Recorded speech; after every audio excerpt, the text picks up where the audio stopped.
Nggak jelas. Amir bin Fuhairah. Jelas?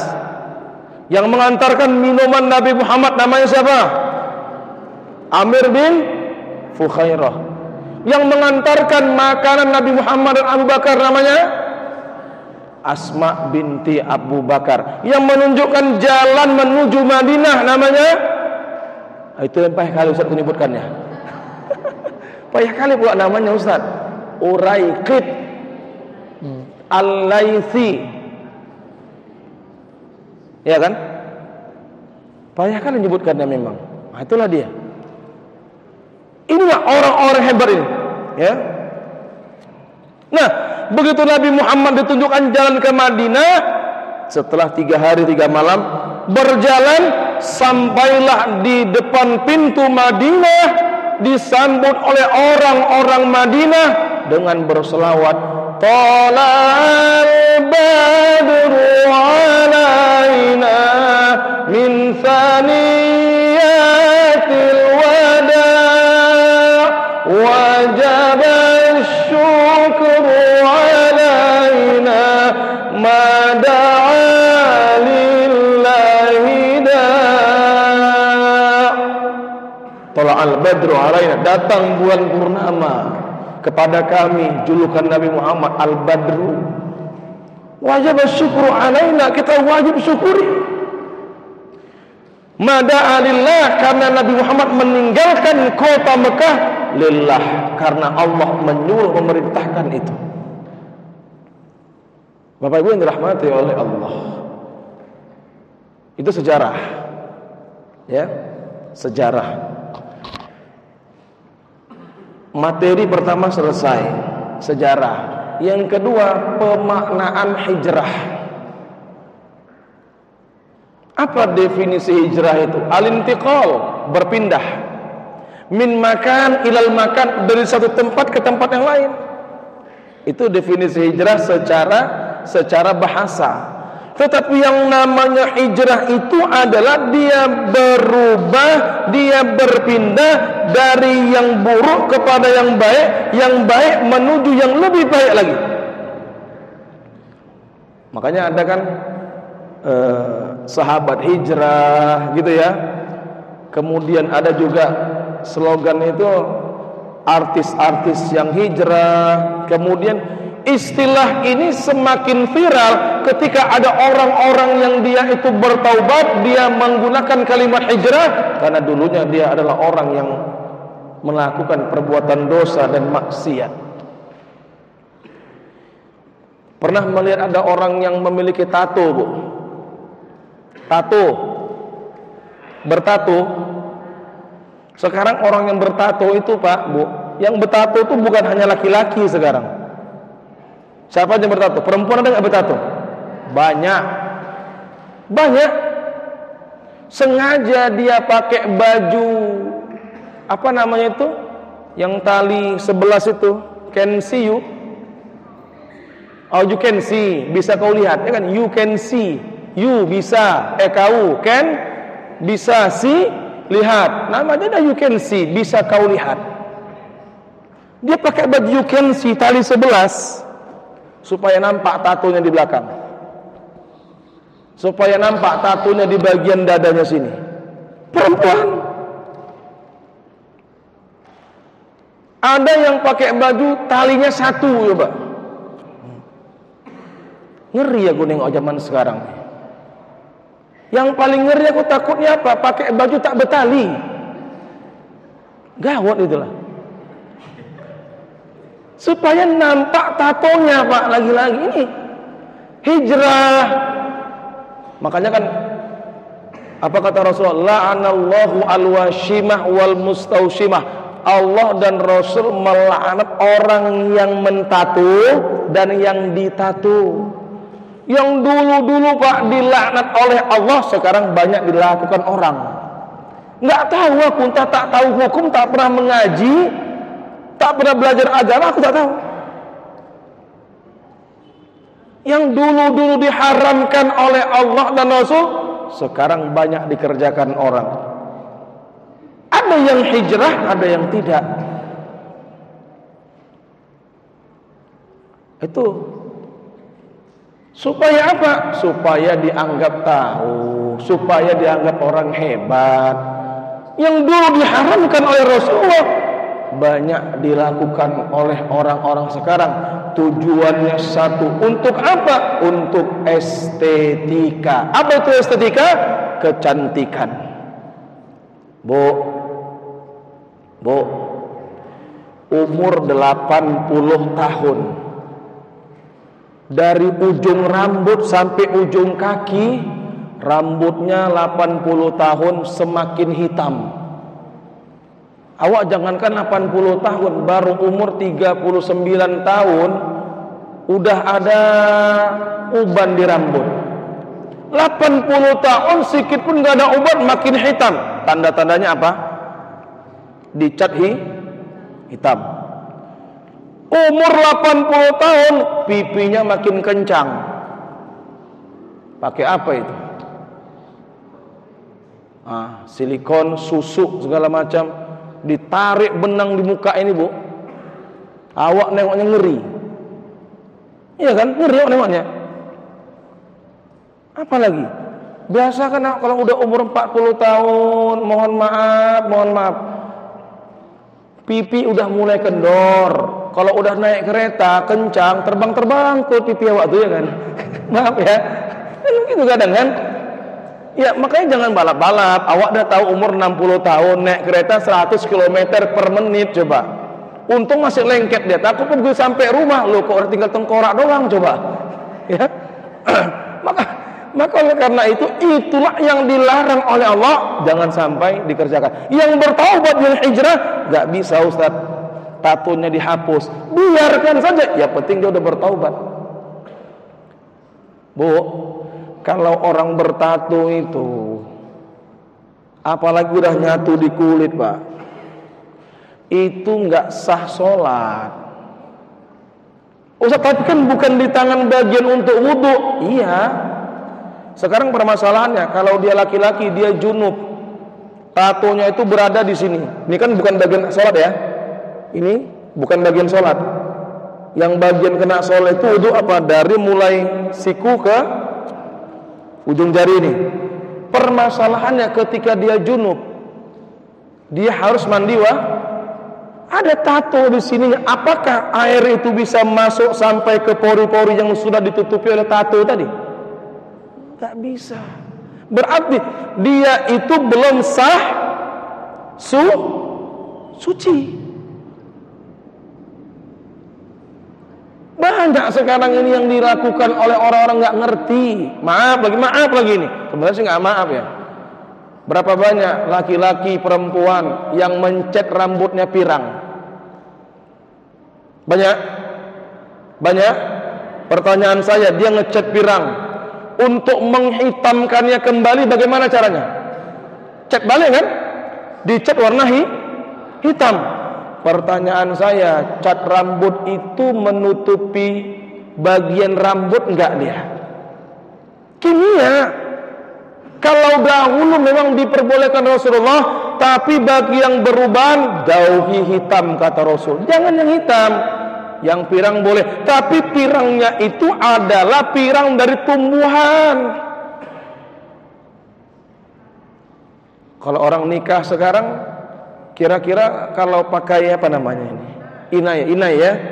Kalau kami dulu bukan inai, pakai pacar namanya. Karena ada daunnya namanya daun pacar. Itu tumbuhan, enggak kimia. Langsung daun pacar itu ditumbuk kan? Dulu kan Bu, waktu ibu nikah kan Bu, masa-masa muda dulu. Sekarang aku masih mudanya, Ustaz tahunya aku itu.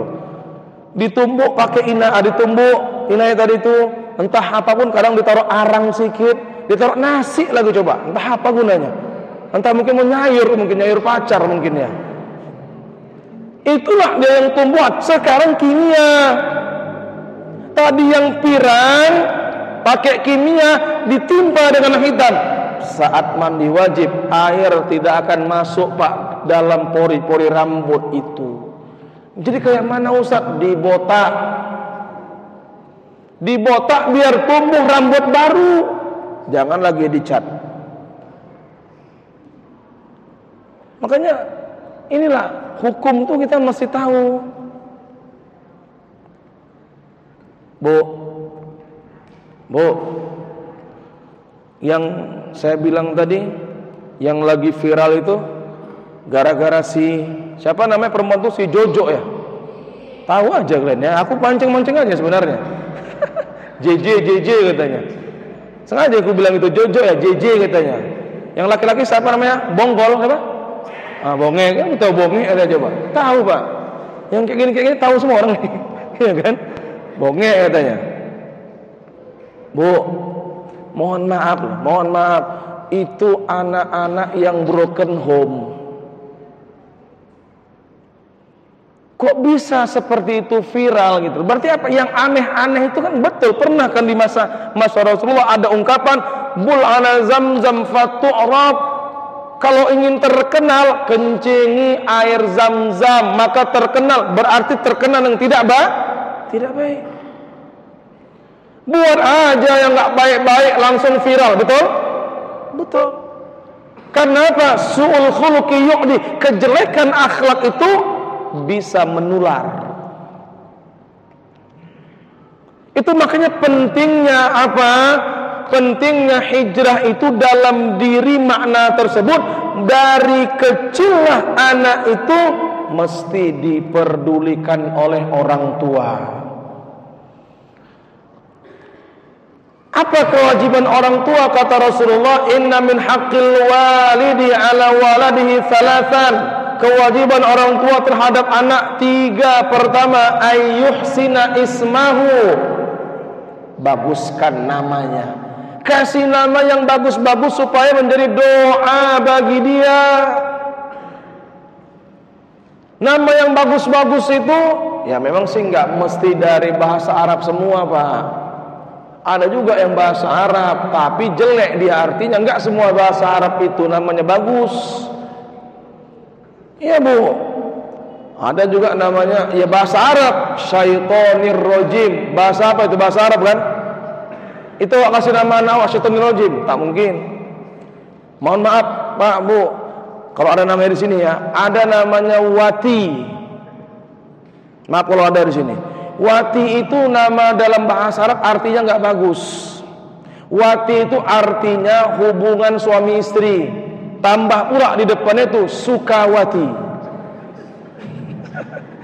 Jadi apa artinya itu coba? Ya, nggak semua bagus. Aku bilang, ya, ada kan biasa tuh kan digabung-gabung nama anak apa nama ayahnya di belakang gitu ya.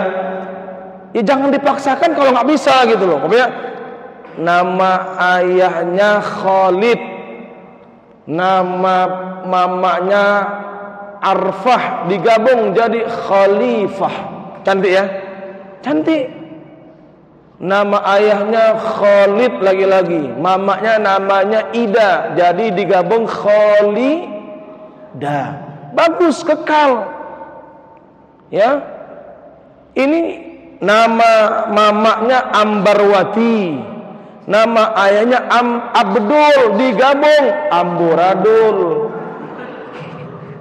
Nggak enak gitu loh.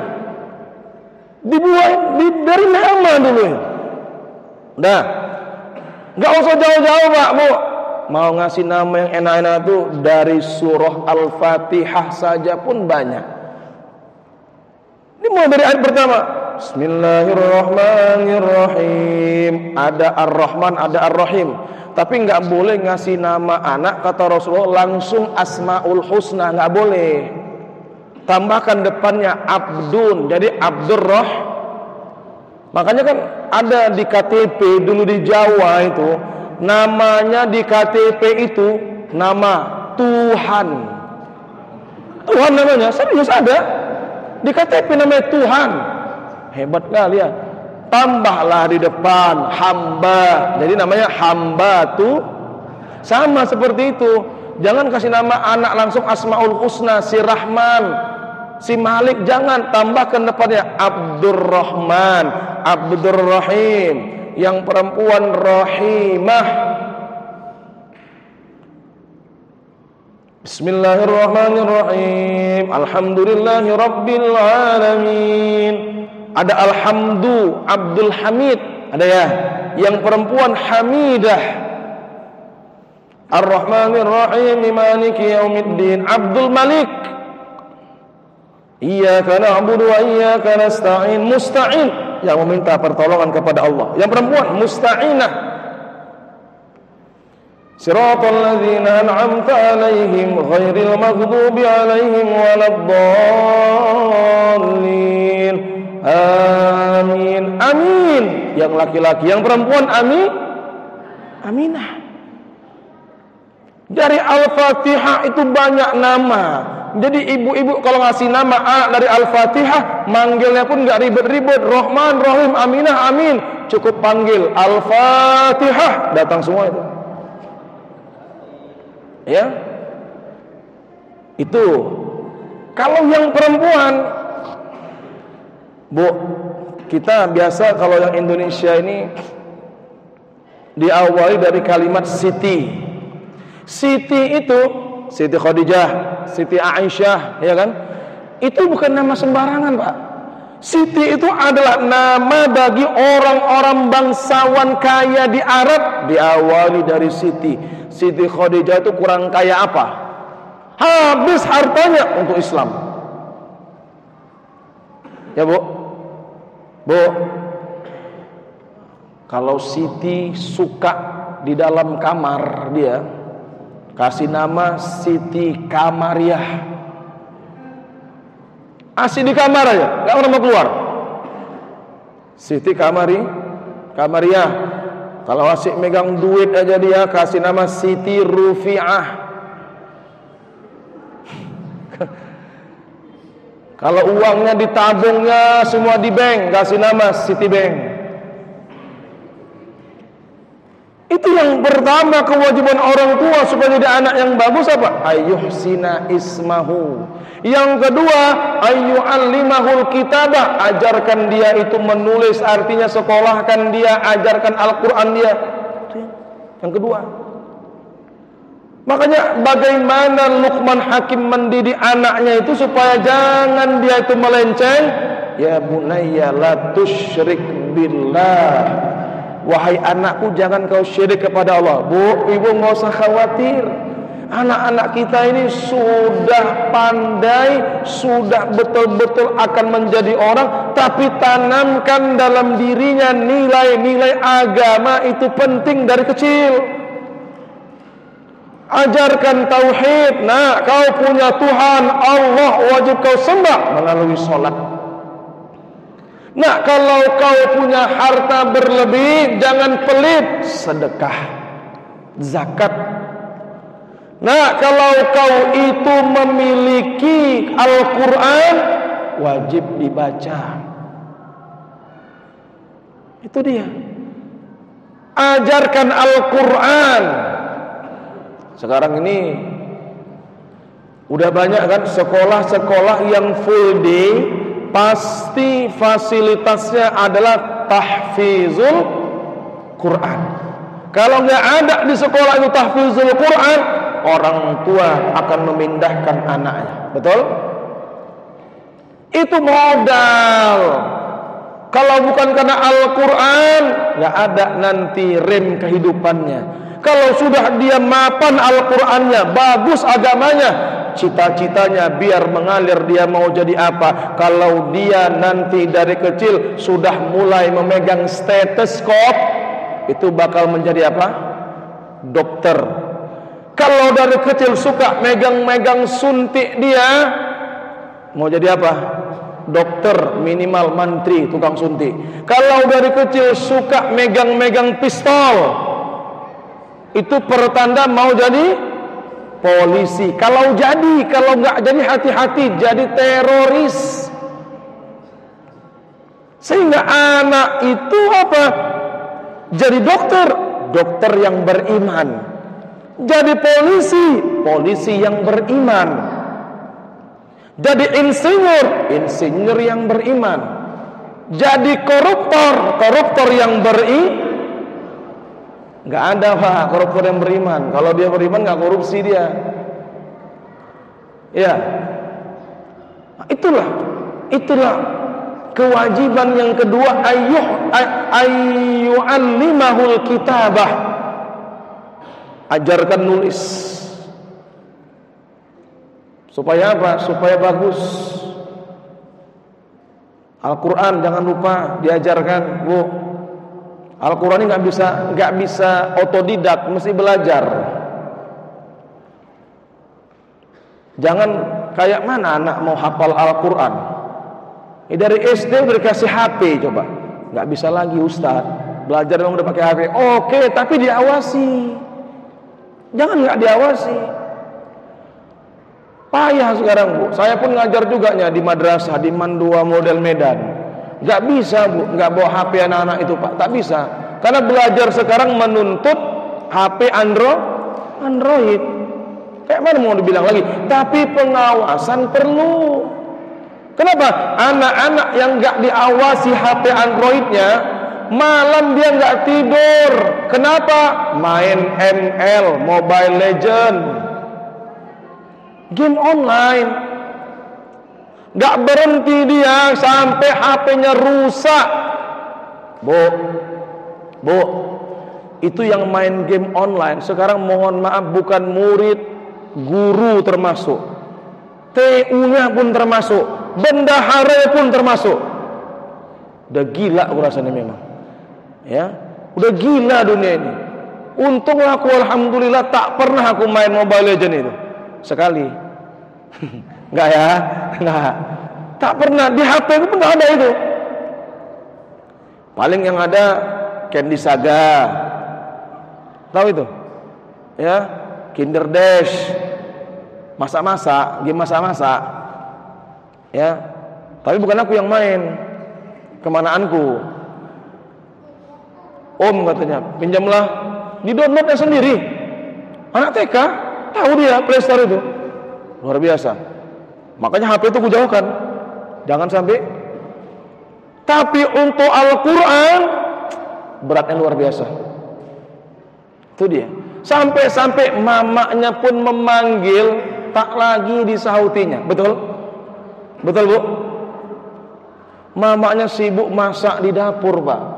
Anak gadisnya main HP di dalam kamar. Betul. Mamanya masak udah berkeringat, panasnya luar biasa. Anaknya dipanggil namanya, enggak nyaut-nyaut. Ayu, oyu. Diam dia. Diam dia. Begitu si Ayu mandi di kamar mandi, masuk WhatsApp-nya. Dengarnya, Bu. Padahal kamar mandi itu bukan dekat, jauh. Lari dia, baru satu gayung dia mandi. Begitu dekat pintu rumah, pintu kamarnya, kepleset dia, jatuh ke jidat-jidatnya ke keramik rumahnya itu. Syukur aku bilang. Tadi mak kau manggil tak kau sauti, giliran HP mu manggil disautinya. Itu bertanda apa? Itu gara-gara HP. Ya. Bapak rahmati Allah. Terakhir yang ketiga, ayyuballighahu ayyuzawwijahu idza balagha. Nikahkan anak itu kalau dia sudah baligh, Pak. Ya, Bu. Kalau udah baligh, nikahkan. Ya jangan asal nikah saja. Tapi cari pasangan-pasangan yang baik. Kata Rasulullah sallallahu alaihi wasallam, "Idza ja'akum man tardawnahu dinahu fazawwijuhu wa illa takun fasadun fil ard." Kalau sudah ada datang laki-laki kepada bapak sebagai wali, bagus akhlaknya, gak usah lagi ditahan-tahan, dilarang-larang. Kata Rasulullah, fazawwijuhu, nikahkan. Udah, Ustaz kerjaannya cuma guru ngaji, Ustaz. Mau cari apa lagi? Biar rezeki itu setelah menikah datang. Kata Rasulullah, tazawwajun nisa fa innahunna yatina bil mal. Ya, nikahilah wanita itu. Kenapa? Karena wanita itu mendatangkan harta, mendatangkan rezeki. Kenapa? Karena dengan menikah banyak tertutupi syahwat-syahwat yang tak jelas. Saya, Bu, kalau sudah nengok anak-anak remaja tanggung itu, ngeri kita. Apalagi kalau sudah tahun baru Masehi, maaf ya, kan sekarang pulangnya larut malam, coba. Iya kan? Hanya untuk memeriahkan tahun baru Masehi. Begitu pergantian tahun baru Islam, peduli pun dia tidak, tahu pun dia enggak. Pergi dia keluar sama cowoknya, sama pacarnya. Ada jamaahku begitu, ku tanya, rupanya ibu enggak khawatir kalau anak ibu yang gadis itu keluar malam, pulangnya jam 2 subuh. Orang ada cowoknya kok Ustaz, orang ada pacarnya kok Ustaz. Ya Allah ya Rabbi. Anak gadis pulang jam 2 subuh enggak khawatir. Ayam jagonya jam 6 sore enggak pulang-pulang, dari ujung Gaharu sampai ujung sana ditanyainya satu-satu rumah itu. Itulah yang mesti kita benahi begitu loh. Itulah hijrah dari itu mesti kita benahi dalam apa? Dalam rangka tahun baru Islam ini. Beboncengan naik kereta, Pak, anak gadis, anak perempuan belum nikah, berjilbab, peluk-pelukan, rapat kurang rapat di atas kereta, di belakang muat 5 orang lagi, coba. Ya. Itulah bagian dari apa? Bagian dari hijrah kita, merubah dari yang tidak baik menuju yang baik. Terakhir, bagian yang ketiga, bahwa hikmah dari hijrah itu adalah satu. Sebagaimana ketika Rasulullah itu sampai di kota Madinah, yang dilakukan oleh baginda Rasul itu adalah al-mu'akhah bainal muhajirin wal ansar, mempersaudarakan orang-orang muhajirin dan orang-orang ansar. Jadi hikmah hijrah itu tidak lain dan tidak bukan adalah semakin menambah kecintaan kita terhadap umat Islam ini, mempererat tali silaturahmi di antara kita. Ini masjid kita ini adalah sarana silaturahmi di antara kita. Jangan sampai kita itu putus silaturahmi dengan siapapun, dengan tetangga, dengan saudara, dengan kawan. Ini terkadang pun, mohon maaf, saking kan gak sukanya dia dengan tetangganya, mau belanja pagi pun mesti ngepaskan jam. Ibu itu kalau ke kedai jam 10, berarti aku ke kedai kalau gak jam 9, jam 11. Jam 9 dia pergi. Begitu jam 9 dia pergi, nampaknya rupanya ibu tuh udah di depan dia. Gawat ini, berjumpa. Saking kan tak mau jumpanya dia, rupanya jumpa gang alternatif belok kanan. Begitu belok kanan, rupanya gangnya buntu, syukur aku bilang. Saking kan menghindar itu, rupanya ibu itu pun masuk ke gang itu juga. Yang tadi dia tak mau berjumpa, Pak, Bu, akhirnya berjumpa. Jangan putus silaturahmi. Tahun Hijriah ini adalah tahun sebagaimana Rasul mempersaudarakan muhajirin dan ansor tadi itu. Gak enak banyak-banyak musuh, gak enak banyak-banyak gak punya saudara kawan. Kita hidup saling membutuhkan. Yang kedua, hikmah dari tahun baru Islam ini adalah bagaimana caranya bapak-bapak agar tahun baru Islam ini semakin dikenal di tengah-tengah umat Islam. Ini kan kita nggak tahu ini. 1 Muharram ternyata jatuhnya pada hari ini. Banyak orang Islam yang nggak sadar kalau ini sudah tahun baru. Itu makanya sekali-sekali kita mesti menghidupkan tahun baru Islam. Contohnya apa? Minimal ini 1 Muharram sudah. Setiap anak yang lahir catat tanggal dalam bulannya, dalam tahun hijriahnya. Bu, bulan pertama namanya apa? Terus Beslema. Muharram, Safar, Rabiul Awal, Rabiul Akhir,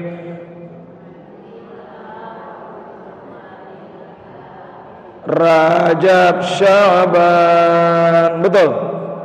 Ramadan, Syawal, dan Dzulhijjah.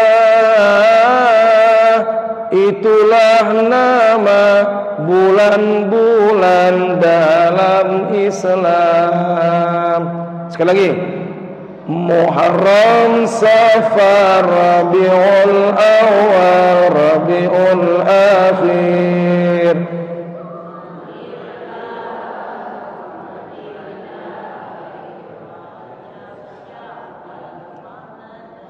Kecepatan. Ramadan, Syawal, Dzulqa'dah dan Dzulhijjah. Itulah nama bulan-bulan dalam Islam. Hafal ya? Hafal ya?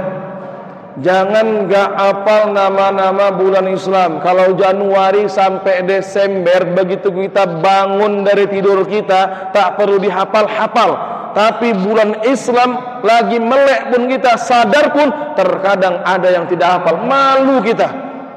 Jadi bagaimana caranya? Biasakan dipakai di dalam kegiatan-kegiatan kita. Umpama dalam khotib Jumat, yang menjadi khotib di sini adalah ini tanggalnya, tanggal ini, bulan tanggal hijriahnya ini. Itu dia. Yang paling penting di situ dia. Nah, sekarang ini sudah ada gerakan untuk memberlakukan tahun bulan-bulan hijriah itu di dalam administrasi kegiatan sekolah, kegiatan madrasah, bahkan kegiatan di universitas. Supaya apa? Menghidupkan kalender Islam. Kita bangga kita punya kalender hijriah. Kalau Masehi memang secara khusus punya saudara kita Kristen, tapi memang sudah berlaku umum. Cina punya Imlek, Islam punya kalender hijriah. Maka tanamkan bahwa kita bangga punya tahun hijriah itu dihafal supaya bisa terus untuk kita ingat. Bapak Ibu yang dirahmati oleh Allah dan dijanjikan syafaat Rasulullah SAW, maka sebagai penutup, mari dalam pergantian tahun baru Islam ini semakin menjadikan kita sebagai orang-orang yang bisa hijrah, yang bisa berpindah, yang bisa menjadi lebih baik lagi, dari yang tidak baik menuju yang baik, dari yang baik menuju yang lebih baik lagi. Bapak Ibu dirahmati oleh Allah, mungkin ini saja yang bisa saya sampaikan. Mohon maaf atas segala kesalahan serta kekurangan. Sebelum saya akhiri, mari kita berdoa kepada Allah Subhanahu wa taala.